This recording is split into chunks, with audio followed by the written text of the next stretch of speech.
Good afternoon, and thank you for joining us for the Outdoor Art Club presentation, Bridging Communities Together with Greta McLain. I'm Kathleen Taylor, and I'm working with Diane Wagner today to bring you today's program. Every year, the Outdoor Art Club runs a public speakers series so that people like you have the opportunity to learn about topics as varied as the state of the city of Mill Valley to wildlife in Marin. For those of you who are not familiar with the Outdoor Art Club, we're a nonprofit women's organization founded in 1902. The club engages in civic, cultural, and charitable work in our community. Our clubhouse is located in the heart of downtown Mill Valley and was designed in 1904 by the renowned architect Bernard Maybeck. It's a registered historical landmark and is available for rent to the public. Before I turn this program over to today's program chair, please note that Zoom has two different functions, one for chat and one for Q&A. We won't be using the chat function today, but we will use Q&A for you to send questions to Greta anytime during her presentation. She looks forward to answering them at the end of the program. At this time, I'd like to introduce McLain Bennett. Hi, McLain. Hi, thank you, Kathleen. You're welcome. McLain is a member of the Outdoor Art Club and is our program chair for today's event. Thank you, McLain, for bringing us this engaging program about the power of murals and mosaics in public places. Thank you. Thank you, Kathleen, so much.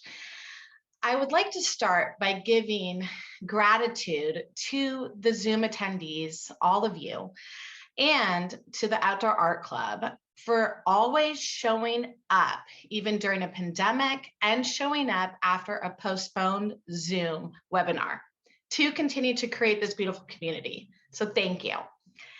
Because of the Outdoor Art Club, I have the pleasure of introducing Greta McLain to all of you. Greta's unique childhood influenced her growth into bridging communities together by becoming a muralist and a mosaic artist.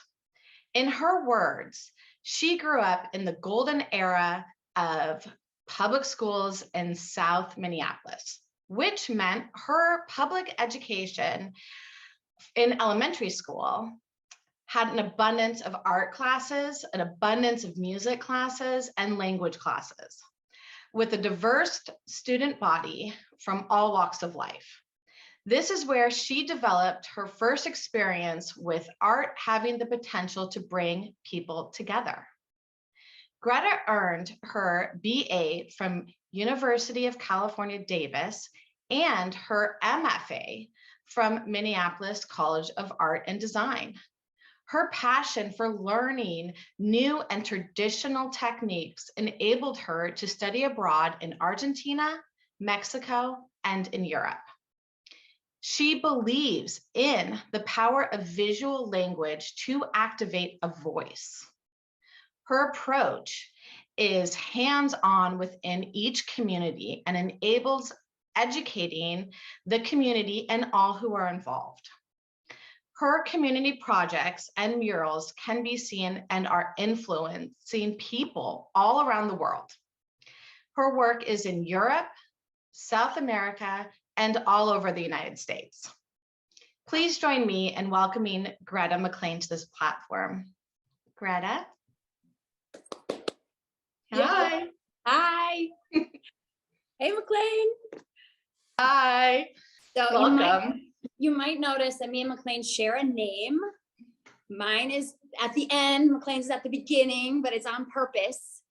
It's by design. It's because we're related. I hope you can see that. I'm so happy to be here. We're happy to have you. Thank you. Yeah. So, and I super agree with, thank you all for coming back, even though I had to postpone last month. I totally had no voice. It was wild. I was like, all I need is to be able to show up. I'm not even going to get people sick, but I couldn't even talk. So thank you for coming back. I'm totally honored that you would want to see me and talk to me again. So I'm going to share my screen and we're going to do this presentation. Let me see.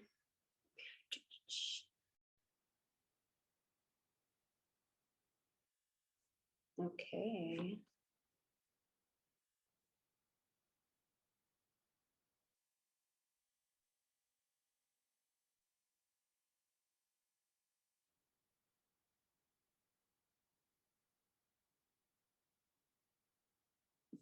Okay, McLain, put on your little your video and give me a thumbs up as soon as it loads and you for sure can see it. I think it loaded. Sorry, okay. I spoke. Awesome. Okay, so hello. I'm going to be going through a giant slideshow because I'm a very visual person. So here we go. There's lots of pictures. Hope you don't get bored and that you enjoy this as much as I do because this is so fun for me. So my name's Greta. I am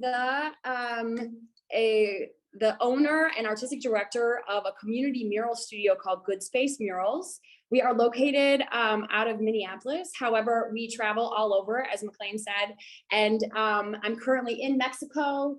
And so we are able to be we're able to travel and be all over the place because this work opens up a lot of fields for us to go in and be in community in different places.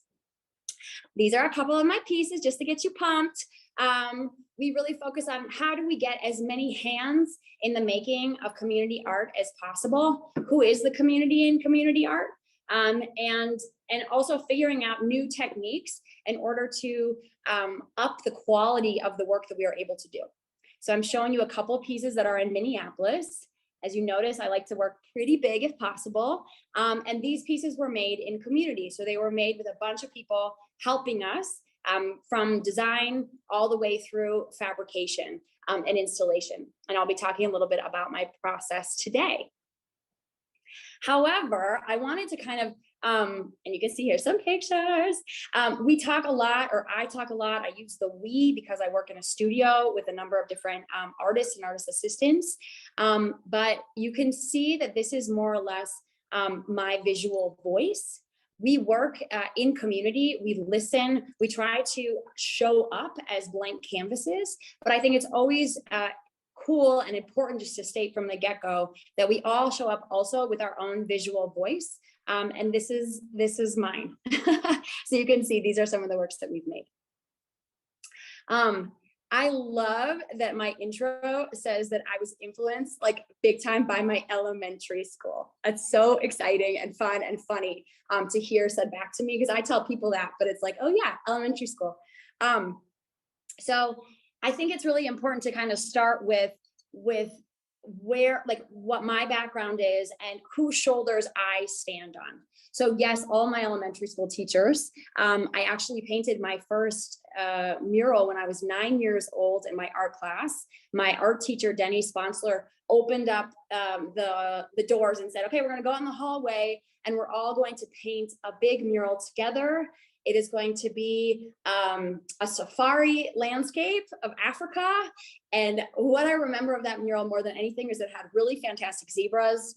I didn't paint those zebras, but I watched those zebras being painted. And but I did get to paint some figures in that mural. And one thing I noticed was like, oh my God, I love the feeling of getting to stand with my class, with my community and say, look what we made. Especially as a woman and as a girl, I was already aware that it wasn't cute or socially acceptable to say, look how cool I am. Look at this cool thing I made. People would be like, hey, you're taking up too much space, or you're so full of yourself, or whatever. And so, you know, as we're like kind of pushing on that and our role as women and role as women in public art and in the art world, Mural has been an amazing place where I feel like I can pull people together and also stand big at the same time and say, look what I made, and also look what we made. And it's a really beautiful space to be able to stand big and invite other women in other communities to stand big with me. This is a slide though of my most important maestro, my most important teacher, who I actually met when I was out there in California doing my work at UC Davis in the early 2000s. This is Malaquias Montoya and his wife, Leslie. These guys are Bay Area artists. And Malakias is really who became my art dad. This is me with him, I think like 2 years ago. I will just pull this off my phone so you can see. This guy changed my life. But basically, just to give a nod to what my like background is, Malakias was one of the muralists or one of the artists that worked with Cesar Chavez and the Farm Workers Union in the 60s and 70s. And he really instilled in me the importance of using the public space to say something and to represent something bigger than yourself. And he also showed me just how important and not in hard, but in the best way, like gratifying and beautiful in the best way, working in community can be. So he instilled that value in me when I was in college, and it has really, you'll see, it's really been the base of all of the work I've done up till now. And he's still the person I call and I send pictures of like, hey, art dad Malakias, look what I'm making. And he's like, good job, Greta. But these are the people, you know, that shape us. So just to give a nod to whose shoulders I stand on, it's the work of Malakias Montoya and his vision of teaching art and bringing this kind of community muralism, community poster making, community sense into the art program at UC Davis, which is super unique and pretty magical that I fell into his classroom. There's a bus going by. So I want to kind of use the what's it called? The container, the umbrella of kind of my main questions, of the questions that kind of drive my artistic practice, to talk to you today about what I do, and also to showcase a couple of my projects to illustrate how I think about these questions, you know, as like on an ongoing basis. I have been doing murals professionally for 17 years. It's like a really long time. And I continue to find new answers to these questions. And they're very simple. I think they're very simple on purpose. So I guess my first question of this presentation was, whose shoulders do I stand on, right? So my second question is, what does an artist do? And if you want to just kind of think about that for yourself, I was invited in 2018, I'm going to answer it also, but I was invited in 2018 to be the artist in residence for the city of Minneapolis. And during that process of thinking about how I was going to partner with the city, and I'm going to show you some pictures of the work that we did together, I really took on this question: what does an artist do? And these are some of my answers. An artist is, I was like, okay, so I'm not going to go into the city planning building and like put up some canvases and paint. But yes, an artist is a maker. An artist paints. An artist maybe is good at drawing or sculpture. Okay, that's awesome. But what else does an artist do? An artist is, I like to think of an artist as a problem solver, right? We're always thinking of ways to problem solve, to make money. We're hustlers. We have to think outside of the box in order to make this bizarre profession work. We are the ones that that come late to the meeting, or that show up with paint on our clothes and can laugh at ourselves. We are the ones that allow other people to be more relaxed and more human in the way that they are. We are, we're quirky. We are, we're creative. We're creative problem solvers. Back to the problem solving. That's just like a huge one. So I like to think, like, what does an artist do, and what does an artist bring to the conversation that otherwise wouldn't be there? And this is a huge piece of my practice as a community and public artist. So working with the city of Minneapolis, they came to us and they said, here's our challenge. These were the Trump years, 2018, right? And Minneapolis had just, had to publicly say, the city of Minneapolis, that they were not a sanctuary city. We were thinking about, what does it mean to be a sanctuary city? Can we actually protect our undocumented immigrants? How can we support our refugee communities? And there were a lot of questions in the air, and there was a lot of fear, right? So one thing the city of Minneapolis said is, hey, there's this new program. We're going to be called a welcoming city, because we can't there is no muscle behind being a sanctuary city, and we want to make sure that we are transparent in what we can do and what we can't do. But we have all this good intention, we have these good resources, but we don't know how to get this message out to our greater community and how to kind of, make a statement that we do stand with you. And we were like, okay, I think we can help you. So we, at least start to help. So we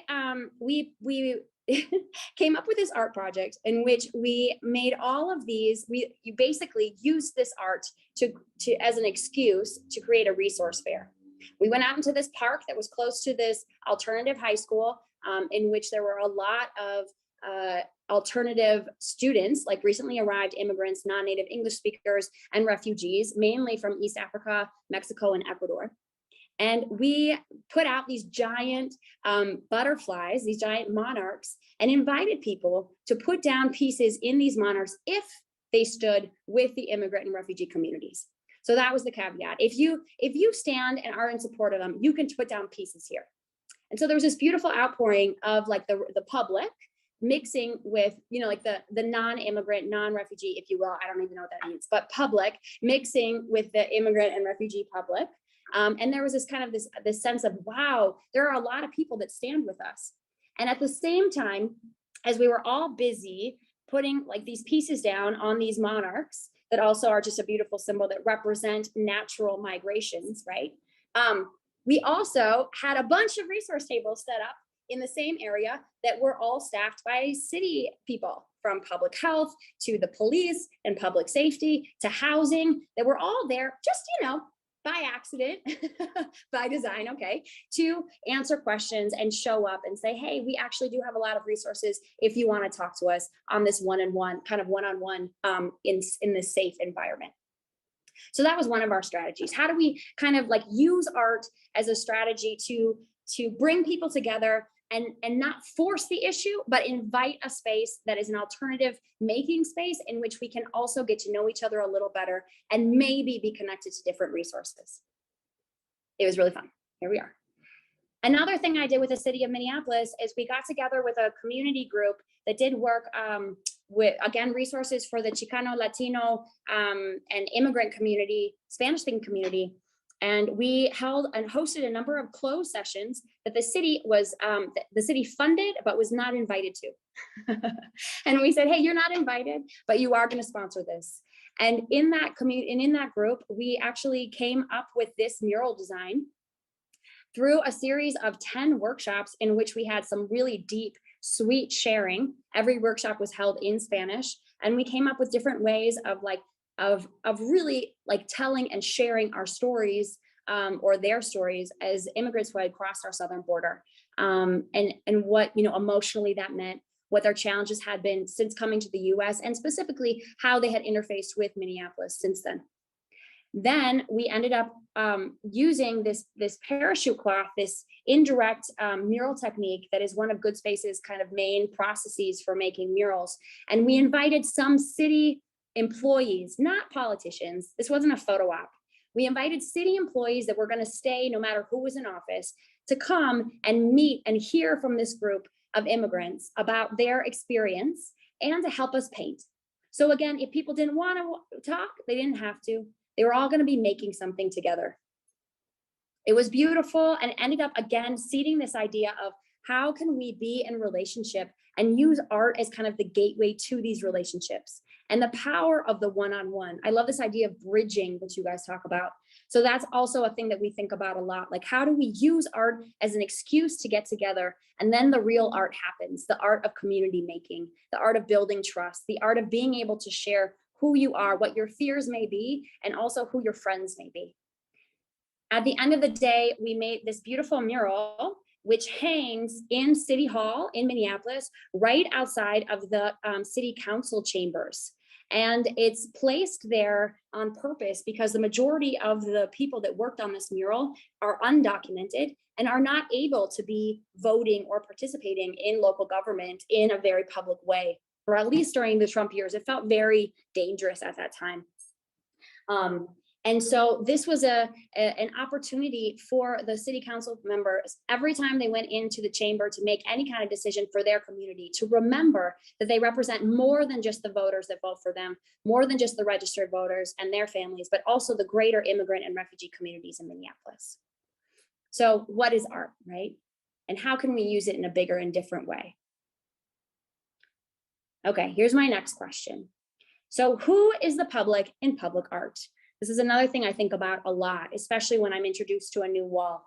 So what are some of the stories that we are preserving, and which ones aren't we preserving? Which ones aren't we giving importance to? Who counts? Again, whose story is being told and who gets to tell that story, and who has power and influence and who doesn't? I think that the answer to all of those questions you can find just by looking out on the street, just looking out in the community, just by looking at your surroundings. I always say that, like, you walk into a library and you immediately know how to be, that you're supposed to be quiet, that's a space of learning, that it's calm. If you come in all hyper like me, you end up making too much noise. You gotta calm it down, Greta. And the space itself tells you that. And, marketers, anybody in marketing and advertising also really knows this and capitalizes on the visual space and how you can use it to sell people a product or an idea or a story, right? So I think about that a lot when we're thinking about making public art. Like, who is this public? Am I selling them something or am I working with them? And who gets to, who gets their voices heard in this community storytelling? So I have up on the screen a really ugly building. In 2000, I think this is also 2018, maybe 2017. I was invited to do a mural at the Fresh Paint Springfield Mural Festival in Springfield, Massachusetts.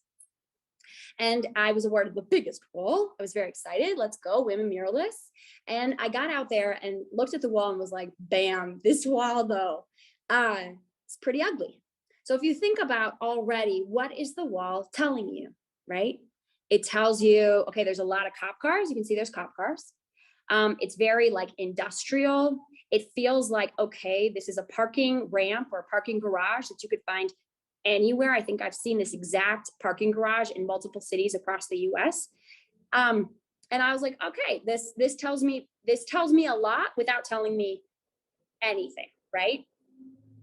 So the thing that was interesting though about this project is that I was told, and then found out by being there and participating with it, is that this is the parking structure for a series of high rises that are full of low-income housing and Section 8 housing on apartments.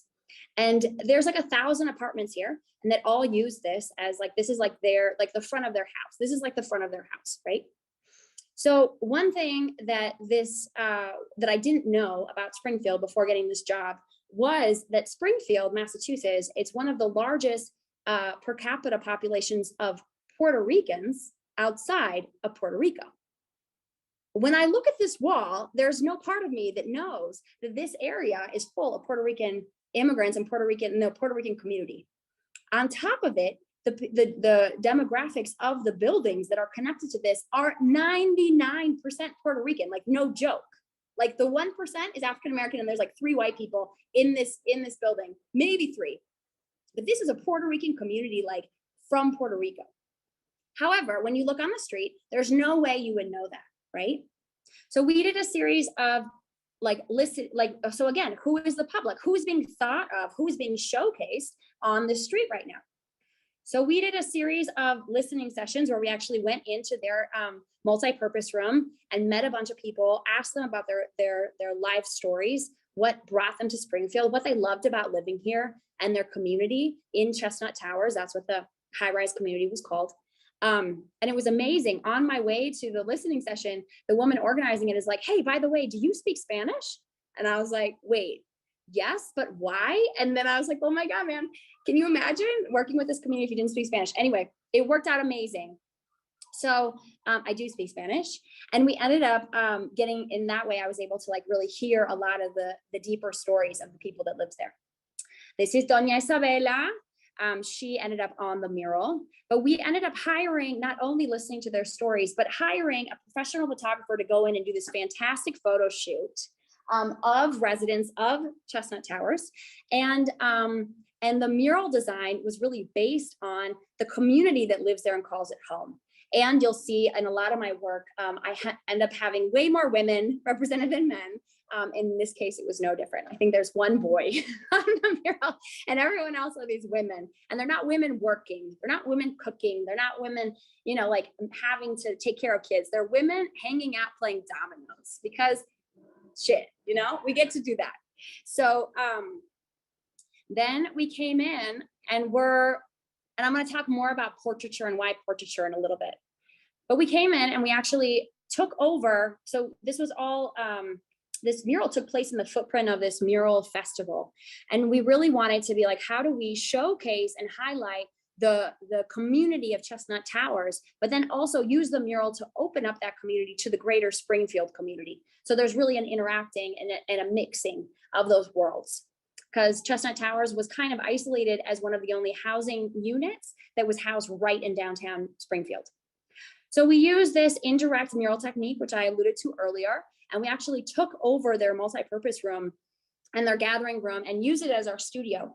And we brought 1 million of these pieces of fabric. I think we brought 9-10 suitcases from Minneapolis.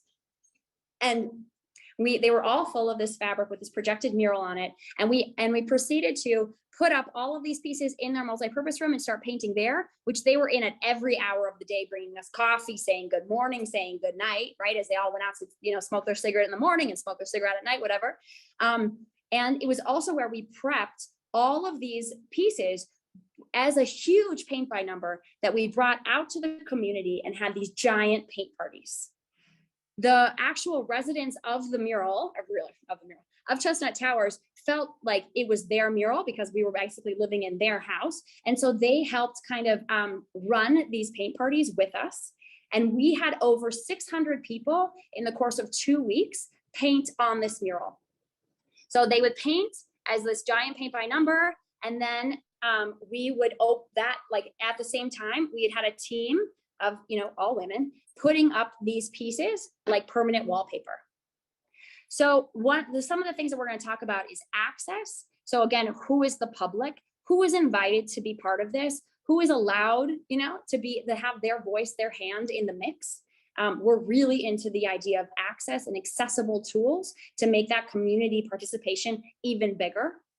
And also, I want to talk a little bit, again, I alluded to the power of portraiture. Greta, so this is, yeah. Could you please put your camera towards your face more so we can see your face? Yeah, there. Is that good? We need to lower it a little bit. We can, well, no, I guess raise it then. Yeah, there we go. Now we can see you. Thank you. Okay, awesome. I didn't even know you could see me. Oh yeah, we're watching you. Oh man. Okay, I've been like just doing my thing. I think all you can see is my screen. And you. Hi. Yeah. So this is Sol Rios, and she is she lives in Chestnut Towers. She's raised her family in Chestnut Towers, and she's from Puerto Rico. And she actually ended up cooking every single meal for us during the festival, which is 3 weeks. But I want to talk about just like why we use portraiture and what we're thinking about when we're thinking about portraiture. So historically, I want to think about like who gets your portrait painted, right? And it has been, you know, it's the kings, it's the queens, it's the people with money, it's the white men, right? It's the people with power. So I really like to think about how we can turn that on its head and take some of these people that maybe don't have their voice heard quite as well or at all, or underrepresented in all ways, and make them, you know, like the focal point of these big, giant pieces of public art. So we took Sol and we put her up 3 stories. I mean, made her 3 stories big. There's 5 giant portraits on this mural. And you have to think, who has the power now, right? So when we were at these paint parties, everybody, you know, from local politicians, you know, your mayor, I think like there's like some senators that came through. Everybody wanted their picture taken with this process that we were doing. And here comes Sol, and she'd be like, guess who's on that mural? It's me. And if you want to talk to people at Chestnut Towers, you should talk to me. And she got everybody's number, and she became like a huge piece of how they organize now in Springfield. So I love this idea of how can murals, or this idea of representation, shift our notions of who has power, right? And how can we create a sustainable kind of change, one that doesn't just cause displacement or gentrification, but one that sustains the kind of shift that we want in our communities, one that is more sustainable. So here it is. This is what it used to look like, and this is what it looks like now. And we actually were invited back and wrapped it around the whole back. So this shift, I mean, this shifted everything, right? And we always say that the mural doesn't change anything, like doesn't fix anything. The murals just can allude to an idea. They can suggest a shift. And I think that you'll see that visually this is different. So now downtown Springfield looks way more like the people that live there.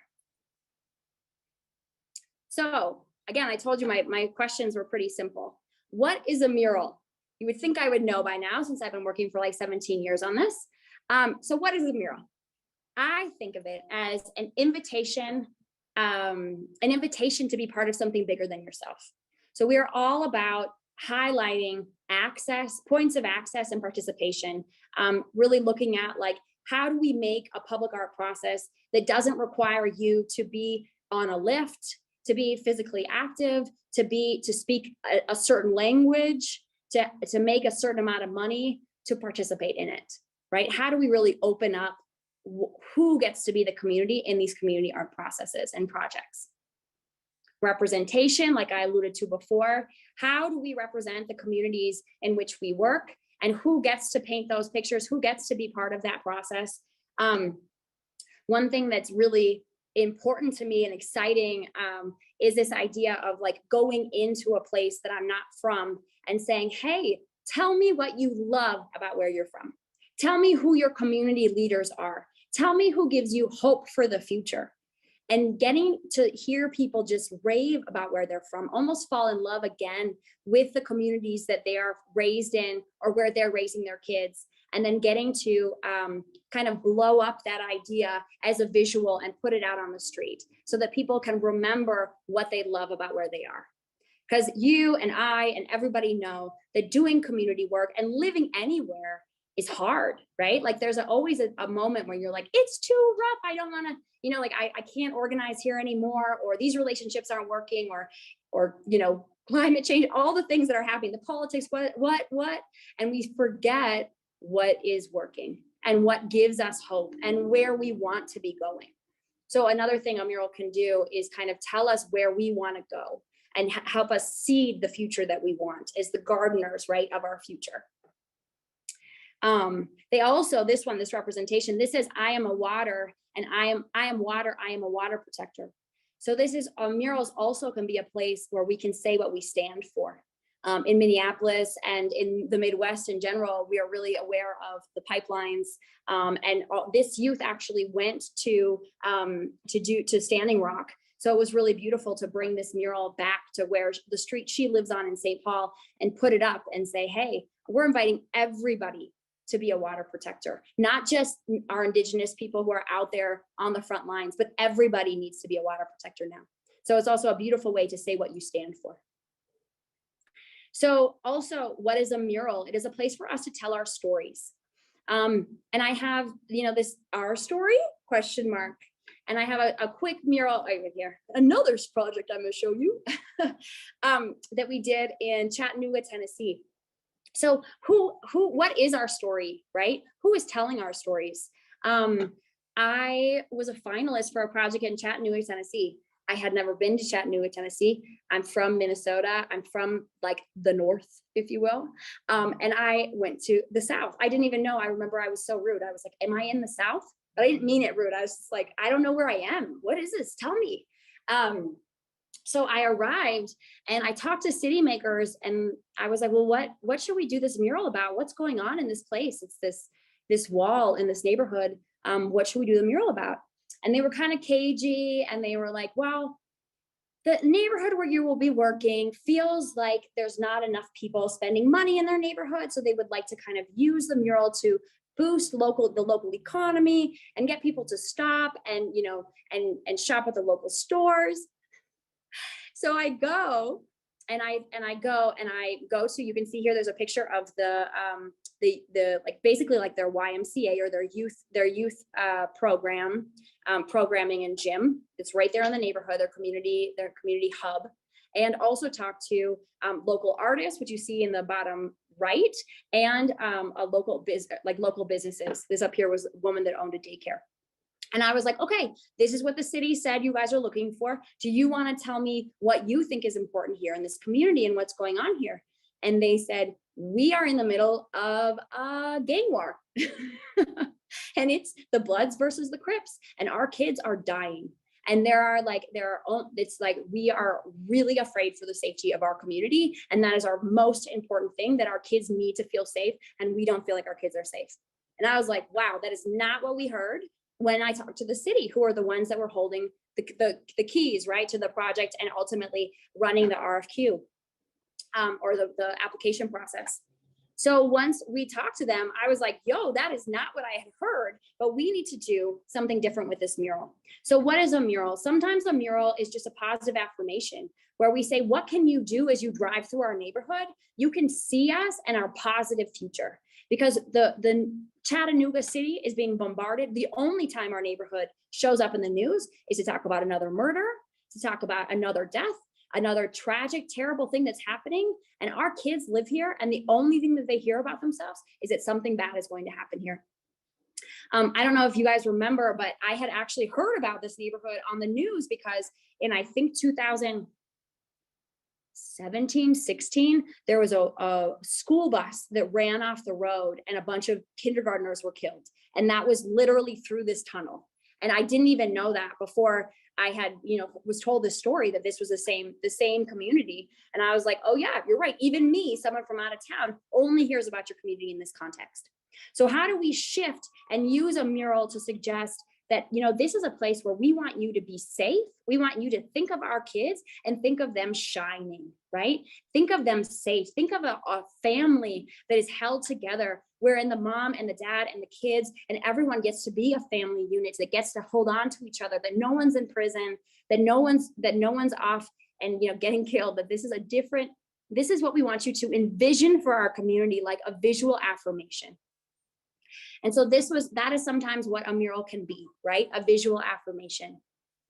And this was this tunnel. So it had two different sides, and one side said, there was a kid, he's reading, and it says be you, and there's kids that are flying with butterfly wings. Actually, one of these girls was actually on the bus that got in the car accident or the bus accident.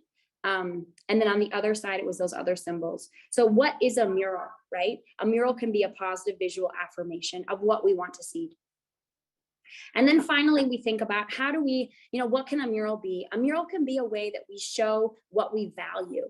And I think that the best way to really hold and value these communities that I get to work with is by making them big and by doing really high quality work that's with high quality artists and high quality materials. So really, like, what, in this culture, we really see and always affirm that which is big, right? Bigger is better.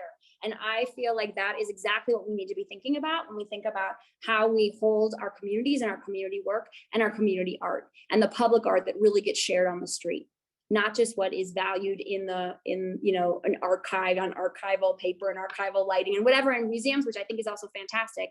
But if we can bring that same care to the community and the community work. So who are we now and where are we going? This is my last question. And it's a really, it's a big and important one because we start to think about, I think about this again every day. All of these questions are like the crux of the work that I do. So who are we now? Who am I now? Who is Good Space now? Who is the society now? And where are we going? Where do we want to go? So in 2020, George Floyd was murdered, and he was murdered in my neighborhood and 3 blocks from where I was raised, and in the same neighborhood where I'm raising my kid, and where my parents and family still live. So I was part of a group of people that came together to do the art action, which became this mural about George Floyd and about all of those people who have been being killed by the police, and which really represents kind of the just intense and awful and devastating systemic racism that is still alive and well in our society and in all of our communities, but also in liberal South Minneapolis, which is why it was so intense for us in that moment, because this was a place where we thought this didn't happen or this couldn't happen. So it was a huge eye opener for us right there. And I think, this was a tragedy. It was devastating to be there and to be making this mural. It was really like, if this was not a community process in a traditional way, this was about like a reaction, an emotional response to needing to take action in that moment. The whole intersection was activated, filled with concerts and protests and street art and street offerings. And it was beautiful and awful and wonderful and all the things to be a part of. But one thing that it taught me more than anything, especially as this image kind of flew around the world and became the symbol for a lot of the social justice kind of awakening and reckoning that we as a country and as a world have been doing since late May 2020, is that public art is powerful and that murals are powerful, that this really is a visual space that can shift things and can activate people. I've been saying this forever, but I think I didn't even totally believe it until what happened in 2020 kind of like blew our minds and my mind, right?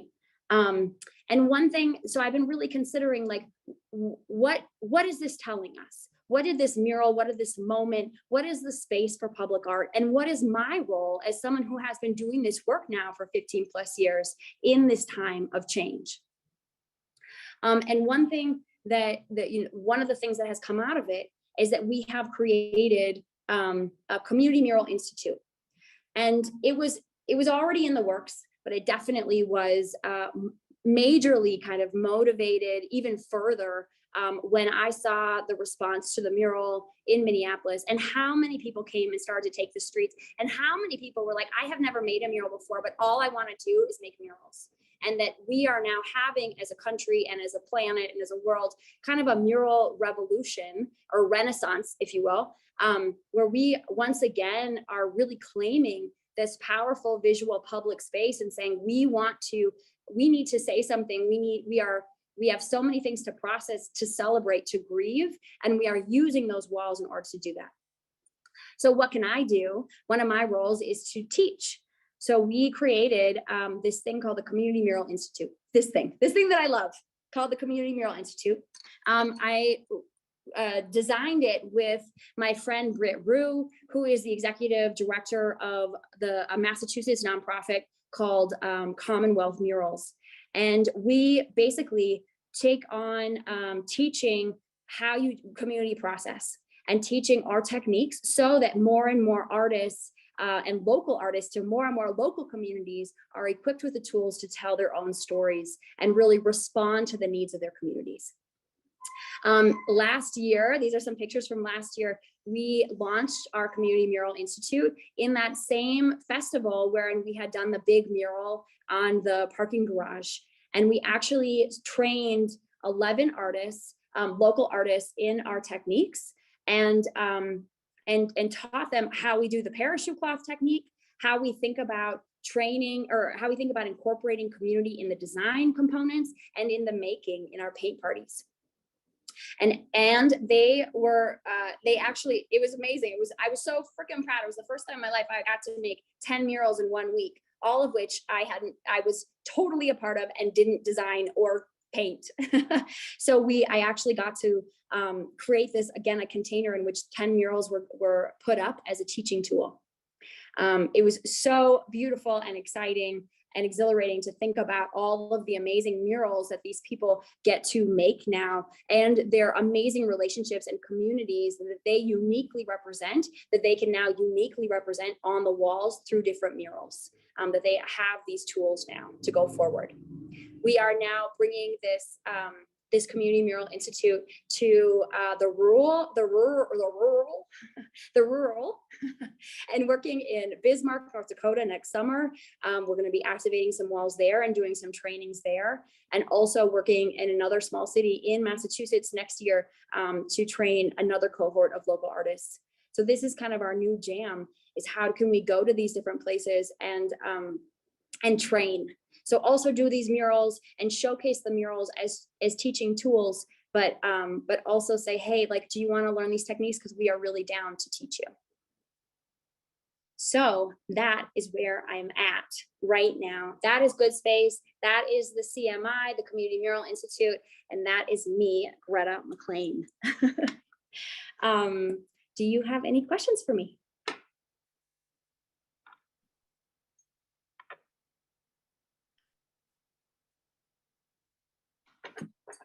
Sorry, that took me a moment. Greta, thank you so much. Very, as always, impressed, and I just adore your work.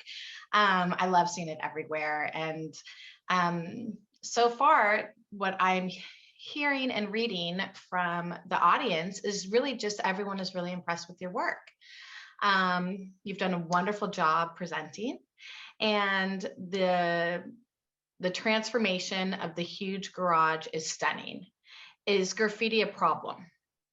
So one thing that we have that has been tested and proved and found is that murals tend to be like a tool that that is like an anti-graffiti tool, if you will, because so often there is like a mutual respect for people that are making work on the walls, and so I've gotten a mural tagged one time, and I've made more murals than I can count.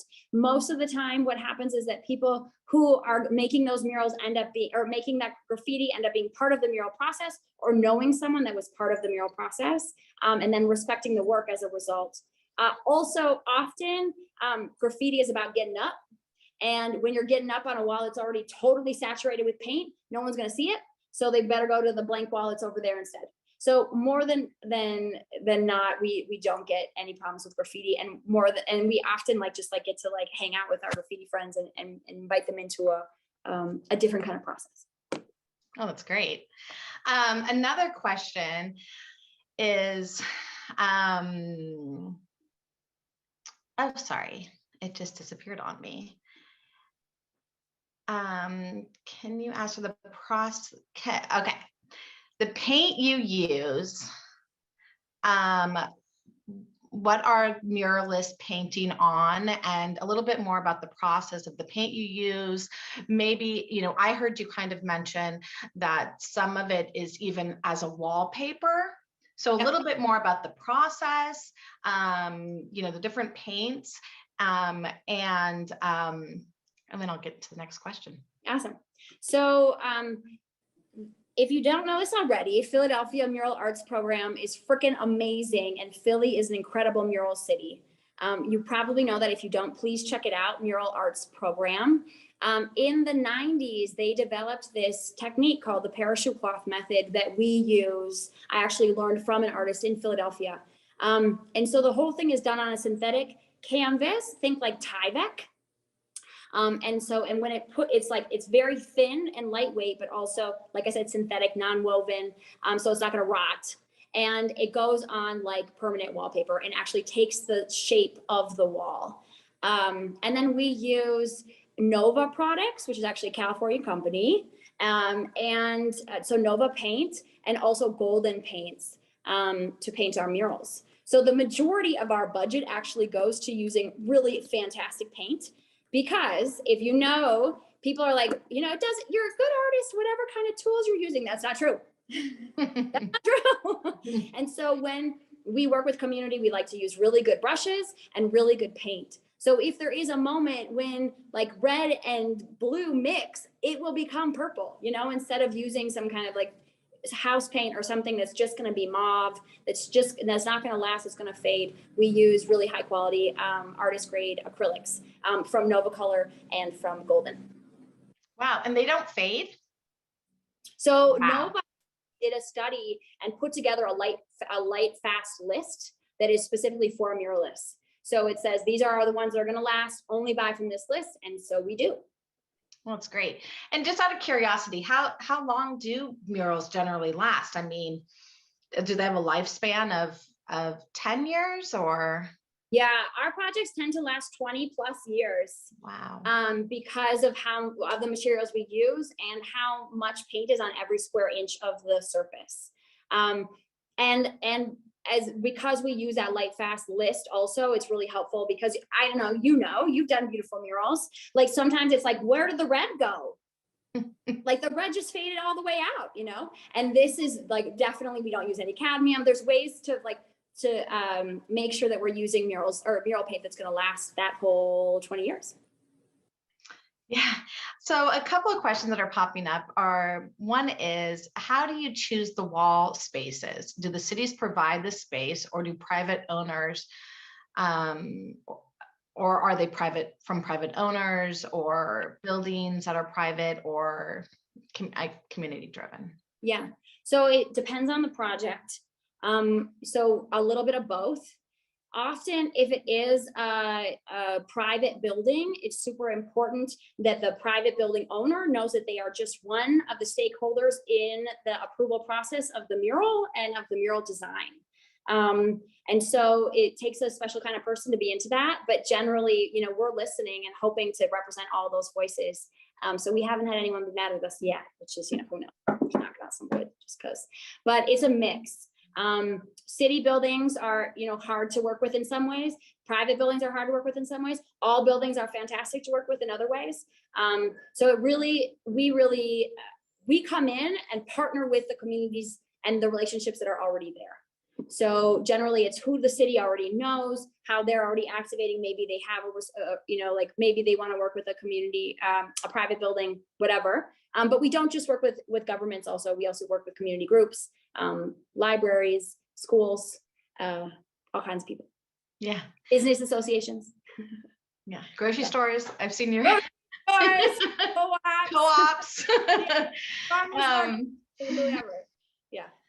Another question is, have places always found you, or have you ever found the right space for a mural? Yeah. So, our first projects in Minneapolis was a thing of, I started to go and call people and say, I have a really funny idea, but I need to talk to you about it. And that's how we first started getting the murals on the public schools in Minneapolis. So I actually approached the schools and said, you need a mural on this building. I will paint a mural in your cafeteria as part of your after school program if you'll apply for big funding to do a big mural on the outside of the school also. And that was kind of how we started the conversations to get bigger projects out in the world. So it's definitely been both. And I think back in the day, I was driving it bigger as far as what walls I wanted. Oh, that's great. Really great questions, everyone. Another question, I need to find it, I believe had to do with how the process to discuss her foreign projects and how they are the same or different than the ones in the USA. Oh, yeah. So very different when they're foreign projects.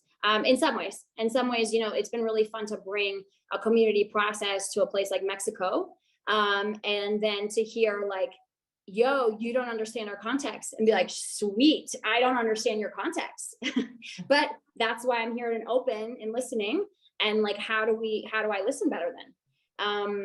In Mexico, it's like, it's harder to be very political. You want to be way more of like historical or about what your dreams are for the future and symbolic. And that's a piece, we often, we really get to push on and critique our government in ways that other parts of the world don't get to as freely, especially with just the narco and the local government kind of relationships down here. Also working in places like Cuba, I did a mural in Cuba, and it was like, holy buckets, it's hard to work with a communist government. It was really, I couldn't believe they weren't so excited to have me mural everything in Cuba. But it was about like a lot about like, oh, I didn't ask the right person, and then the right person, and the other right person. But it's always good to go into another system, and the people that were doing organizing and were just hitting their head against organizing in Cuba were so gratified to hear me also having a hard time. And reflecting back to them that their system is hard, but that we could still be positive and keep working together. That was more my role there. And we still got to paint a mural. It was just a different wall. Wow, was that more recent? Yeah, that was it was right. I was there February 2020, so right before everything closed. Wow, yeah. Incredible. So can you talk about what you're doing in Mexico? Murals, ? The space that you are in looks beautiful. It's so pretty. Yeah. So we are in Mexico because I really want my child to learn Spanish. So I have a 7-year-old, and he is just started 2nd grade here in Guanajuato, Mexico. And because more and more I'm finding that it's important to travel this work. Like I was saying, Minneapolis needs new mural, and it has a lot of people that are ready to take their walls. So more and more of my work is out of state. And so I can be virtual and be from here and then travel to other places. So this is my new base, and giving my son an opportunity to be the non-native Spanish speaker in the room. And then also pushing on me to be in a place where, again, my context is pushed on, and my inspiration and kind of creativity gets to be respiked. Like I get to get new answers to some of those questions, which really keeps this practice alive for me.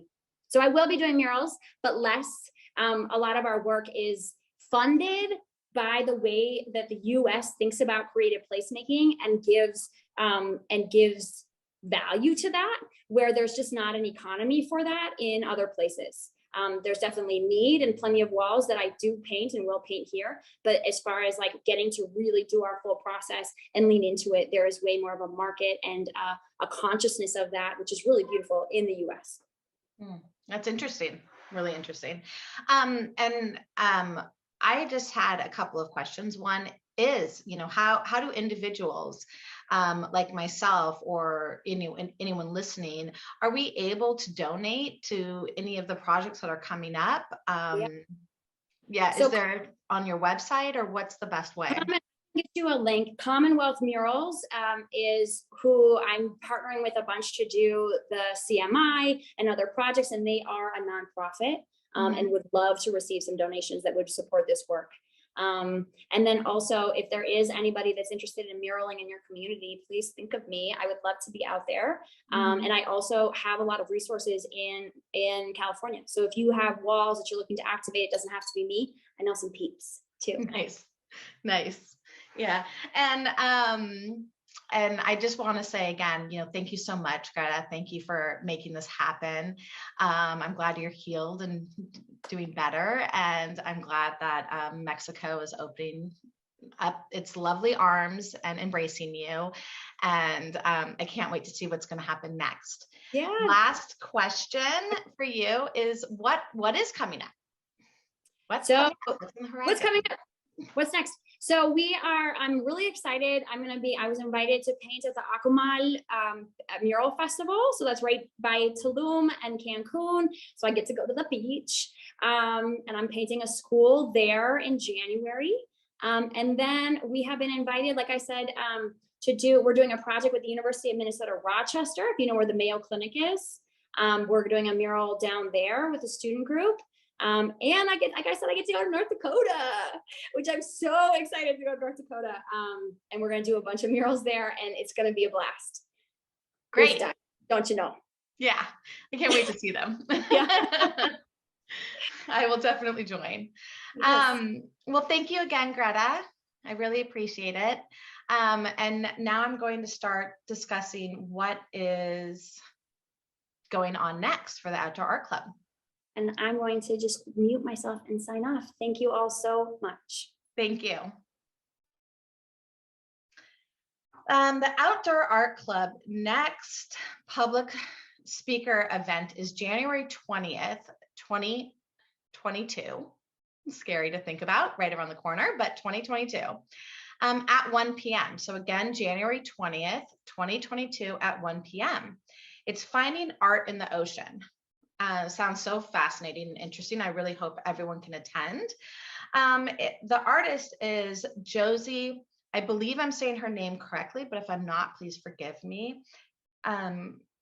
Iceland, and she is a fine art painter and an author whose work puts her on the front line of the ocean activism, where she collaborates with scientists and environmental groups working to preserve and keep forests of our and preserve the kelp forest, preserve the kelp forest of our Pacific coast.